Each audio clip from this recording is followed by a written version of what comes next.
Hello बच्चों, स्वागत है आप सभी का आपके अपने YouTube channel Praveen Joshi classes में। आशा करता हूँ सभी बहुत अच्छे से होंगे और अपनी तैयारी अच्छे से कर रहे होंगे। आज की वीडियो कक्षा 9 के विद्यार्थियों के लिए, और ये नया सेशन शुरू करने जा रहे हैं हम 2025-26 का, जिसमें हम जो बच्चे कक्षा 8 पास करके कक्षा 9 में अभी एडमिशन लेने वाले हैं या ले रहे हैं, तो उनके लिए हम सिलेबस लेकर आए हैं। इसकी पूरा सिलेबस आप लोगों को जानना जरूरी है। क्लास स्टार्ट करने से पहले क्या होता है, सिलेबस अगर आप लोगों को पता रहेगा तो आपको क्या होता है, एग्जाम के लिए तैयारी करने की आसानी हो जाती है। इसलिए आपने करना क्या है, इस वीडियो को पूरा अच्छे से देखना है और सिलेबस को यहाँ से अच्छे से समझ लेना है। कहाँ से क्या करना है, कितना करना है, आपको सब पता चल जाएगा इस वीडियो में। और उसके बाद से हम आगे से हम क्या करेंगे, सिलेबस करेंगे। जितनी चीज़ें यहाँ पर टॉपिक बता रहा हूँ सारे अगर आपने कर लेने हैं अच्छे तैयार, और आपका कहते हैं, और कक्षा 9 का जो सिलेबस रहता है, अगर आप कक्षा 9 में अच्छी मेहनत कर लेते हैं तो कक्षा 10 आपके लिए ईजी हो जाती है।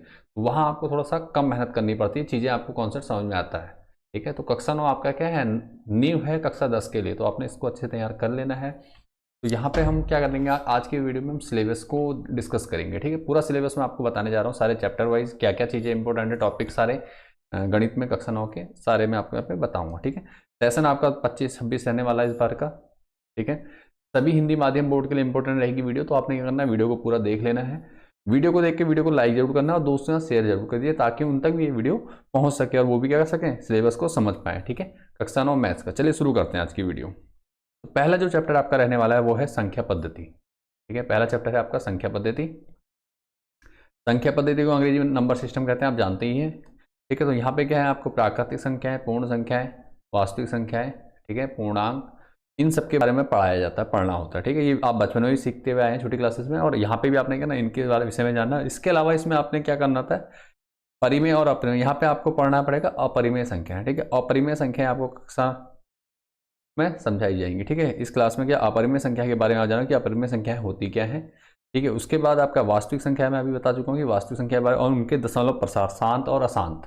ठीक है, दशमलव प्रसार क्या होते हैं, शांत और अशांत होते हैं। ठीक है, क्या होते हैं आगे की क्लास में डिस्कस करेंगे। यहाँ पे सिर्फ हम समझ लेते हैं कि हमें पढ़ना क्या है, ताकि आप जब बुक लेकर बैठें तो आपको पता रहे कि हाँ भाई, इस चैप्टर से मेरे को ये चीज़ें तैयार करनी है। ठीक है, पहला जो बताया मैंने अपरिमेय संख्या, दूसरा है वास्तविक संख्या, देखिए आपका। ठीक है, इसके बाद प्राकृतिक संख्याएं, पूर्ण संख्याएं, पूर्णांक और वास्तविक संख्याएं, ये सब क्या हो गए, ये तो आपने पढ़ा ही है बच्चों ने, ये आपको देखना है। उसके अलावा दशमलव प्रसाद, जिसमें शांत और अशांत आएगा। आगे देखिए अगला है वास्तविक संख्याओं संक्रियाएं, मतलब उनसे संबंधित संक्रियाएं। संक्रिया का मतलब है गुणा, घटाओ, जोड़, भाग। ठीक है, इससे संक्रिया का मतलब क्या होता है, जो ऑपरेशन होते हैं मैथमेटिकल, उनकी बात की जा रही है। ठीक है, तो ये है, यहाँ पे ये देखा जाएगा। अगला जो इंपॉर्टेंट रहने वाला है, वास्तविक संख्याओं के लिए घातांक नियम। ठीक है, घातांक नियम क्या होता है वो आपको देखना है यहाँ पे, वास्तविक संख्याओं के लिए। ठीक है, तो अब यहाँ पे देखिए, ये पूरा चैप्टर आपको देख लिया। यहाँ पे इस चैप्टर से आपका लगभग 4 से 5 नंबर का पेपर में आता है। ठीक है, मैं लिखते हुए चलता हूँ।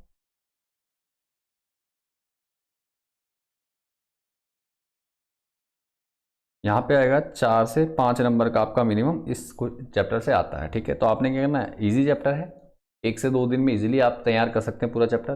2 दिन का टाइम बहुत है। ठीक है, 2 दिन में ये चैप्टर क्या होता है, इजीली हो जाता है।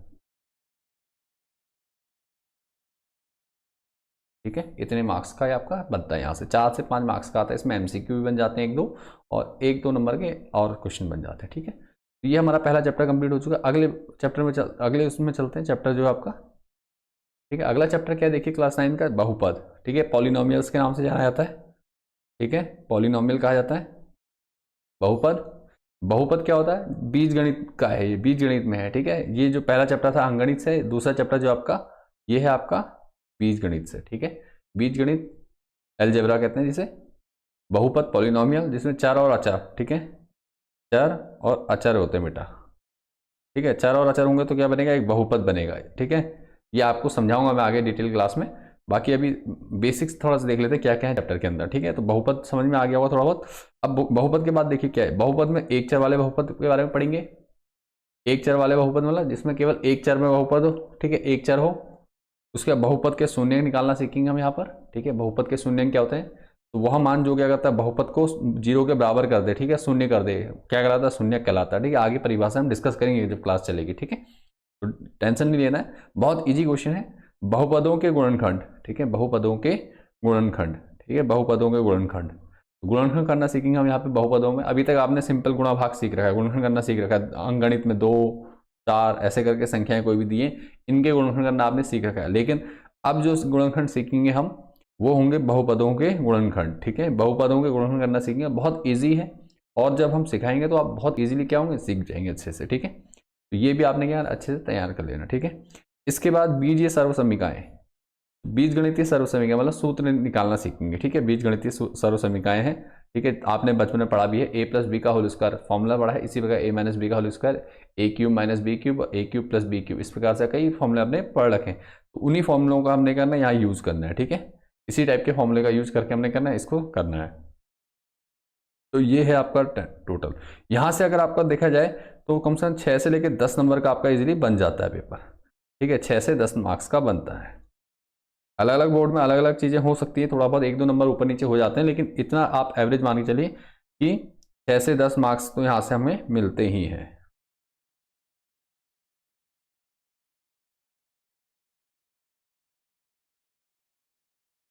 ठीक हो गया, 6 से 10 मार्क्स का ये चीज़ें हमें समझ में आ चुकी हैं। अगला देखते हैं, अगला चैप्टर।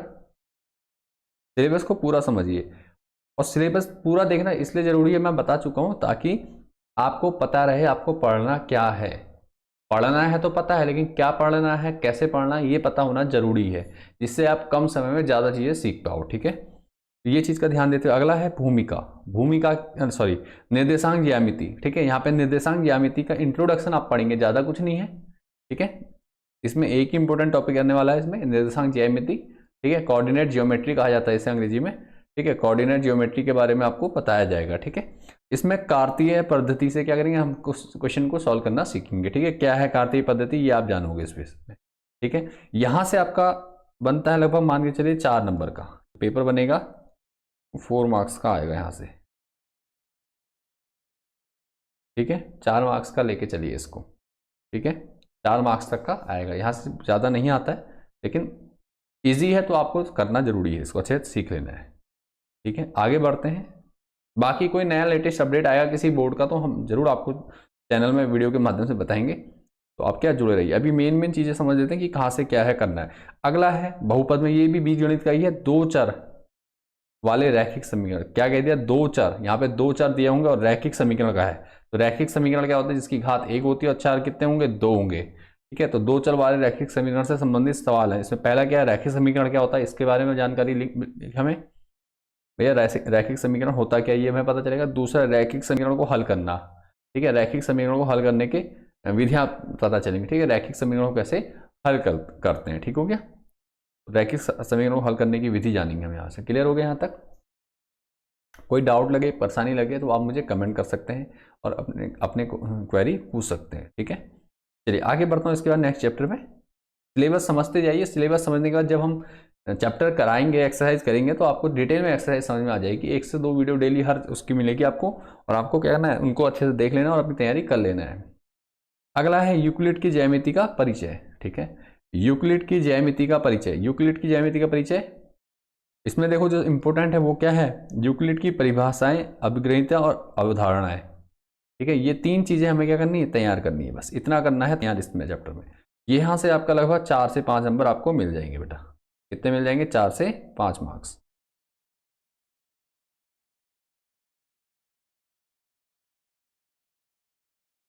यहाँ से 4 से 5 मार्क्स मिलेंगे, 4 से 5 मार्क्स।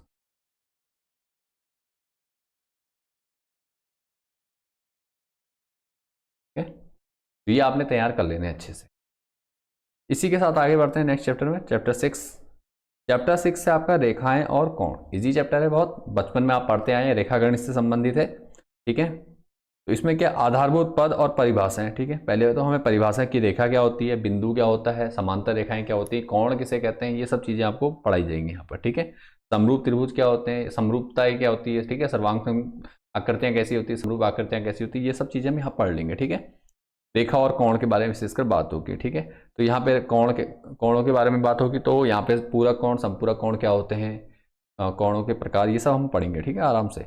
इसके बाद अगला जो है प्रतिच्छेदी रेखाएं क्या होती हैं। ठीक है, जब 2 रेखाएं आपस में एक दूसरे को काटती हैं तो क्या होंगे, यहाँ प्रतिच्छेदी रेखाएं होंगे। अप्रतिच्छेदी रेखाएं क्या होती है ये आपको बताना है, पढ़ सीखेंगे हम यहाँ पे। ठीक है, ये चीज़ क्लियर करेंगे यहाँ पे। क्लियर हो रहा है यहाँ तक?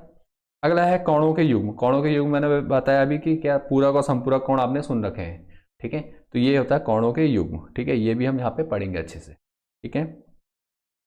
एक ही रेखा में समांतर रेखाएं, ठीक है, एक ही रेखा में समांतर रेखाएं, इसके बारे में हम पढ़ेंगे। समांतर रेखाएं आपने बेसिकली छोटी क्लासों में पढ़ रखा होगा, जहां तक अधिकांश बच्चों को इनके बारे में पता होगा।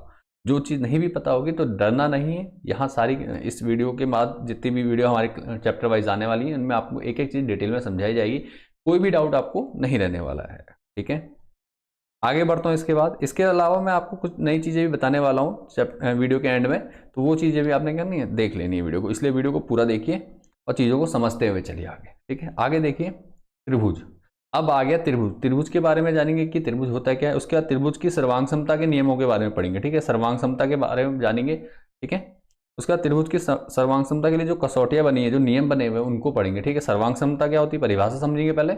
उसके बाद सर्वांग समता की कसौटियों की आवश्यकता क्या क्या है, मतलब क्या कसौटियां हैं, कसौटियां का मतलब रूल है, ठीक है। कोई त्रिभुज सर्वांगसम कब होगा, इसके लिए जो रूल होते हैं उसको कसौटियों के द्वारा दर्शाया जाएगा यहाँ पर, ठीक है। तो 3-4 टाइप के होते हैं, ये मैं आपको सिखाऊंगा, ठीक है, कोई प्रॉब्लम नहीं होगी।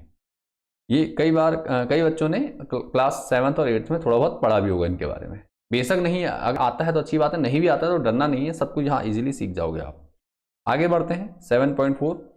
एक त्रिभुज के कुछ गुण बताइए, ठीक है। एक त्रिभुज के कुछ गुण बताने हैं आपने, ठीक है। त्रिभुज के क्या क्या गुण होते हैं ये हमें बताने इस बार, तो ये चीज़ हम यहाँ सीखेंगे, ठीक है। त्रिभुज के गुण कई बच्चों को पता होंगे तो ये सीखेंगे, ठीक है। त्रिभुज के गुण क्या होते हैं। उसका त्रिभुजों की सर्वांग समता के लिए कुछ और कसौटियाँ, ठीक है। त्रिभुज की सर्वांग समता के लिए कुछ नई कसौटियाँ होंगी और जो हमने क्या करना तैयार करना कुछ और रूल, ठीक है। कुछ तो यहाँ देखेंगे मेन रूल ये बेसिक रूल ये हो गए। उसके बाद कुछ नए और जो रूल आए बाद में उनको भी हम यहाँ पे देखेंगे, ठीक है। तो ये त्रिभुज चैप्टर है आपका। यहाँ से आप मान के चलिए 5 से 7 नंबर का कितना आएगा, 5 से 7 नंबर का बनेगा बेटा, ठीक है। 5 से 7 मार्क्स का, ये चीज आपने ध्यान रखनी है, ठीक है। आगे बढ़ते हैं। हर चैप्टर को मान के चलिए कि एक चैप्टर आपके जितने भी टॉपिक दे रहा हूं, एक चैप्टर मिनिमम 5 नंबर आपको देता है, कम से कम 5 नंबर का एक चैप्टर आपका इजीली बन जाएगा, ठीक है। तो इसमें आपने टेंशन नहीं ली। 12-13 चैप्टर आपके 12×5 60 नंबर आपके मिनिमम यहाँ से बनते हैं। एक किसी में 1-2 नंबर का बढ़ के आता है क्वेश्चन। और ये नहीं कि क्वेश्चन पेपर में क्वेश्चन सिर्फ गिनती के कुछ चैप्टर से हैं, जिन चैप्टर से ज़्यादा आने वाला होगा वो चैप्टर भी मैं आपको बताता हुआ चलूंगा, वो क्वेश्चन भी आपको इंपॉर्टेंट बताता हुआ चलूंगा जब मैं एक्सरसाइज को कराऊंगा, ठीक है। चलिए आगे बढ़ता हूं। समांतर चतुर्भुज के गुण जानेंगे हम, ठीक है। क्या जानेंगे, समांतर चतुर्भुज के गुण। पहले चतुर्भुज क्या है, देखो चतुर्भुज चैप्टर है तो चतुर्भुज 4 भुजाओं से बनी आकृति को कहते हैं, आप जानते हैं। तो इसमें अब आएगा समांतर चतुर्भुज के बारे में जानेंगे, समांतर चतुर्भुज के गुण जानेंगे, ठीक है। समांतर चतुर्भुज के गुण जानेंगे आप, क्लियर हो गया। उसके बाद देखिए क्या है, मध्य बिंदु प्रमेय क्या होती है। इंपोर्टेंट प्रमेय है, ठीक है। ये क्या है, इंपोर्टेंट प्रमेय है यहाँ पर, ठीक है। तो मध्य बिंदु की प्रमेय। इसी प्रकार यहाँ त्रिभुज में कुछ प्रमेय आएंगी, वो भी हम यहाँ पे डिस्कस करेंगे बेटा, ठीक है। प्रमेय इंपोर्टेंट रहने वाली है आपकी कक्षा 9 कक्षा 10 दोनों के लिए, तो आपने क्या ना इनको अच्छे तैयार कर लेना है। चतुर्भुज में देख लिया आपने, मध्य बिंदु की प्रमेय आपने यहाँ पे करनी है अच्छे से, ठीक है। तो 2 चीजें हमें यहाँ पे देखनी है और एक्सरसाइज हमें करनी है, ठीक है। बहुत इजी एक्सरसाइज है, बहुत इजीली हम क्या करेंगे इसको सीखेंगे। हाँ, तो एक चीज यहाँ पे बता दूं, यहाँ से भी आपका लगभग 5 नंबर का क्वेश्चन पेपर बनेगा। 5 नंबर का क्वेश्चन पेपर यहाँ से बनता है आपका, ठीक है। 5 मार्क्स, ठीक है। तो यहाँ तक क्लियर होता जा रहा सबको। आगे बढ़ता हूँ। वृत्त, ठीक है। वृत्त क्या होता है जानते हैं आप, ठीक है। अनंत बिंदु से इस प्रकार से बनता है, ठीक है। जीवा द्वारा एक बिंदु पर आंतरिक कोण, ठीक है। जीवा द्वारा एक बिंदु पर आंतरिक कोण के बारे में जानेंगे, ठीक है। जीवा द्वारा, जीवा जानते हो आप, वृत्त की क्या केंद्र को छोड़ के कोई रेखा खींची जाए 2 बिंदुओं को मिलाने के लिए तो क्या कहलाएगी, वो जीवा कहलाती है। बाकी डिटेल में मैं समझाऊंगा आपको, ठीक है। केंद्र से जीवा पर लंब, ठीक है। पहले तो जीवा द्वारा एक बिंदु पर आंतरिक कोण बता के बारे में पढ़ेंगे। उसका जीवा से केंद्र से जीवा पर लंब, इसके बारे में पढ़ेंगे। अगला है समान जीवाएं और उनकी केंद्र से दूरियां बताएंगे हम, इसके बारे में पढ़ेंगे। सब परिमेय से संबंधित है। उसका अगला है एक वृत्त के चाप द्वारा, ठीक है। एक वृत्त के चाप द्वारा आंतरिक कोण, एक वृत्त का जो चाप है उसके द्वारा जो आंतरिक कोण होते हैं उसके बारे में हम चर्चा करेंगे यहाँ पे, उसके बारे में हम सीखेंगे, ठीक है। उसके बाद चक्रीय चतुर्भुज के बारे में पढ़ेंगे। चक्रीय चतुर्भुज क्या होता है, इससे आधारित प्रश्नों को हल करेंगे, ठीक है। ये चीजें आपने करनी है।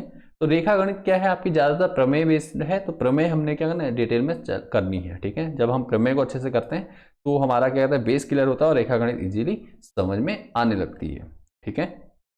कई बच्चों को रेखा गणित का जो पोर्शन है वो थोड़ा टफ लगता है, लेकिन वो कारण क्या है, उनके बेसिक्स क्लियर नहीं है। लेकिन हम यहाँ पे आपको पूरा बेसिक के साथ क्वेश्चन कराने वाले हैं। तो आपने क्या करना है, वीडियो के साथ पूरा बनाए रहना है। चैनल को सब्सक्राइब कर लीजिए अगर अभी तक नहीं किया है तो, ताकि आगे भी ऐसी रेगुलर वीडियो आपको मिलती रहे। अगर आप पहली बार चैनल पर आए हैं तो ठीक है, और नोटिफिकेशन आइकन में सेट कर दीजिए ऑल पर, ताकि क्या हो, सारे नोटिफिकेशन जैसे हम वीडियो अपलोड करें आपको नोटिफिकेशन पहुंच जाए। और साथ में आपने क्या ना, दोस्तों में वीडियो को शेयर जरूर करना है बेटा, ताकि आपके दोस्त भी क्या करें, वीडियो का फायदा ले सकें और वो भी अपनी तैयारी अच्छे से कर सकें। ठीक हो गया। अगला है वृत्त हो चुका है, चक्री चतुर्भुज के बारे में बता दिया है। अगला चैप्टर चलते हैं, चैप्टर 10। चैप्टर 10 में आपका क्या होना है, देखिए चैप्टर 10 है हीरोन सूत्र। ठीक है, हीरोन सूत्र है, बहुत इजी चैप्टर है। एक फॉर्मूले में ही आपका पूरा क्या है, पूरा चैप्टर हो जाना है इसमें। ठीक है, केवल एक ही सूत्र, हीरोन सूत्र के नाम से जाना जाता है। त्रिभुजों से संबंधित है, त्रिभुजों का क्षेत्रफल से संबंधित सूत्र है। ठीक है, तो त्रिभुजों के क्षेत्रफल का सूत्र है, हीरोन सूत्र के नाम से जाना जाता है इसे। इससे आपका 4 नंबर या 3 नंबर का कम से कम मान के चलिए बन जाएगा। ठीक है, एक क्वेश्चन अगर 2 आए तो 5 नंबर, तो नहीं तो 3 से 4 मार्क्स का यहाँ पे बनता है। ठीक हो गया यहाँ तक। उम्मीद करता हूँ यहाँ तक अच्छे से समझ में आ रहा होगा, किसी प्रकार का कोई डाउट या परेशानी नहीं है। इसके बाद आगे बढ़ता हूँ। नेक्स्ट जो अगला चैप्टर आपका है 11 में आपका है, ये है ठोस आकृतियों के क्षेत्रफल और आयतन की बात। ठीक है, इसको हम कहेंगे पृष्ठीय क्षेत्रफल और आयतन। ठीक है, पृष्ठीय क्षेत्रफल चैप्टर का नाम है, और आयतन, पृष्ठीय क्षेत्रफल क्या होता है और आयतन क्या होता है, अलग अलग आकृति। जैसे ठोस आकृतियों में क्या कह सकते हो, बेलन, शंकु।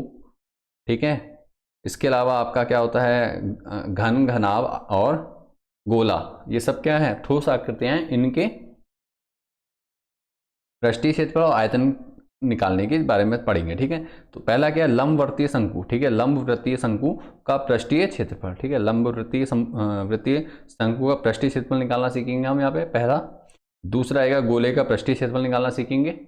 ठीक है, उसके बाद लंबवृत्तीय शंकु का आयतन निकालना सीखेंगे और गोले का आयतन निकालना सीखेंगे। ठीक है, तो मतलब क्या सीख रहे हैं हम यहाँ पे, एक तो गोले का आयतन निकालना सीख रहे हैं और क्षेत्रफल निकालना सीख रहे हैं, दूसरा शंकु का पृष्ठीय क्षेत्रफल और आयतन निकालना सीख रहे हैं। ठीक हो गया, यहां तक आपको क्लियर हो चुका होगा। तो यहां से आपका देखो, यहां से आपका कम से कम 6 नंबर का बनता है क्वेश्चन। ठीक है, 1 से 2 नंबर कम से कम आते हैं, यहाँ से 6 नंबर तक का पूछ लेता है आपका। 6-7 नंबर में यहाँ पे लिख दे रहा हूँ, ये इतने मार्क्स का आपका यहाँ से बन जाएगा। ठीक है, इजी चैप्टर है। इससे कभी कभी 3 नंबर से ऊपर का क्वेश्चन पूछता है और 1-2 नंबर में भी क्वेश्चन आ जाता है, एक नंबर में। तो कम से कम 6 नंबर का मान के चलिए मिनिमम यहाँ से बनता है। अगला चैप्टर जो आपका है, अगला जो चैप्टर है वो है सांख्यिकी। सांख्यिकी में हम क्या चीज़ें सीख रहे हैं, पहले तो आंकड़ों का आलेखीय निरूपण सीखेंगे। ठीक है, कक्षा 9 की सांख्यिकी में बेसिक चीज़ें हैं, तो इसमें क्या है, सबसे पहले आंकड़ों का आलेखीय निरूपण देखेंगे। इसके बाद माध्य बहुलक, इसमें जहाँ तक आपको देखने को मिलने वाला है। ठीक है, इतना सा हमने यहाँ पे चैप्टर में सीखना, और टोटल 12 ही चैप्टर आपके दिए गए हैं। तो जो पूरा सिलेबस है आपको इसी पेज पे करना है, और यहाँ से आपका क्या कंप्लीट हो जाएगा। इस चैप्टर से आपका कम से कम 4 नंबर आपके यहाँ से बनने वाले हैं, 4 मार्क्स। ठीक है, 4 मार्क्स कहाँ से बनेंगे, इस चैप्टर से आपके बनते हैं आपके फाइनल एग्जाम में और हाफ ईयरली में। तो आपने क्या ना अच्छे से तैयार कर लेना है। ठीक है, यहाँ तक इनको अच्छे से देखना। वीडियो आपको रेगुलर मिलती रहेंगी। ठीक है, कोई भी डाउट है सिलेबस को लेकर के आप मुझे कमेंट कर सकते हैं। कमेंट करने के साथ अगर कोई डाउट रहता है मन में तो आप कमेंट तो कीजिए, साथ में अगर कोई इशू है तो आप अबाउट हमारे नंबर दिए हुए हैं, वहाँ पे भी आप संपर्क कर सकते हैं हमसे। साथ ही आपने क्या करना है, वीडियो को दोस्तों के साथ ज़्यादा से ज़्यादा शेयर कर देना बेटा। ठीक है, और तैयारी शुरू से कर लीजिए। डेली रेगुलर वीडियो आप लोगों के सामने हम आपको चैनल के माध्यम से प्रोवाइड कराते रहेंगे, जिसको आपने करना अच्छे से तैयार कर लेना। अगर किसी भी क्वेश्चन को लेकर के आपको, या किसी चैप्टर को लेकर के कोई डाउट है, या किसी सब्जेक्ट को लेकर के डाउट है, तो आप मुझे कमेंट जरूर कीजिएगा, ताकि मैं उन कमेंट को पढ़ के आप लोगों का रिप्लाई कर पाऊँ। ठीक है, आपकी जो भी प्रॉब्लम होगी उसका सॉल्यूशन जल्द से जल्दी हम क्या करते हैं, प्रोवाइड करवाने की कोशिश करते हैं। तो आपने कहना ज़्यादा से ज़्यादा अपना दोस्तों का शेयर कर दो वीडियो को। पहली बार चैनल पे आए बेटा, चैनल को सब्सक्राइब कर दो। मिलते हैं नेक्स्ट वीडियो में, तब तक के लिए बाय एंड टेक केयर। अगर ठीक है, और रेगुलर वीडियो पाने के लिए वीडियो को लाइक जरूर कर देना आप लोग। ठीक है, ताकि मुझे पता चल सके कि हाँ आप लोगों को वीडियो पसंद आ रही है और वीडियो को आप पूरा देख रहे हैं, ताकि मैं क्या कर सकूं और ज़्यादा वीडियो टाइम टू टाइम आपको ला के दे। एक बात और कहनी है मुझे, एक बात यह है कि आपका जो सिलेबस रहने वाला है इस बार का, हम सिलेबस को कंप्लीट कर देंगे आपके हाफ ईयरली एग्जाम से पहले। ठीक है, हाफ ईयरली एग्जाम से पहले हम क्लास 9 मैथ का कंप्लीट सिलेबस पूरा कर देंगे। बस आप लोगों का प्यार और सपोर्ट चाहिए इसके लिए। तो अपना प्यारा सपोर्ट बनाए रखिए ताकि आप लोगों का रिवीजन दोबारा हम करा सकें एनुअल एग्ज़ाम तक। ठीक है, एनुअल एग्ज़ाम तक हम दोबारा रिवीजन कर लेंगे और आपका क्या कहते हैं गारंटी हमारा 80 आउट ऑफ 80 आपके यहाँ से बनेंगे। ठीक है, 80 आउट ऑफ 80 की गारंटी हम लेते हैं आपकी। अगर आप हमारे रेगुलर चैनल से जुड़े हैं तो हर सब्जेक्ट में हम 80 आउट ऑफ 80 आपको दे सकते हैं। जो बच्चों का डाउट रहता है एग्जाम टाइम में वो आपका नहीं होने वाला है अगर आप चैनल से बने रहते हैं, चैनल को सब्सक्राइब करके जुड़े रहते हैं और वीडियोज़ को देखकर अपनी तैयारी रेगुलर करते हैं। चलिए मिलते हैं नेक्स्ट वीडियो में, तब तक बाय एंड टेक केयर। और वीडियो को पूरा देखने के लिए बेटा धन्यवाद।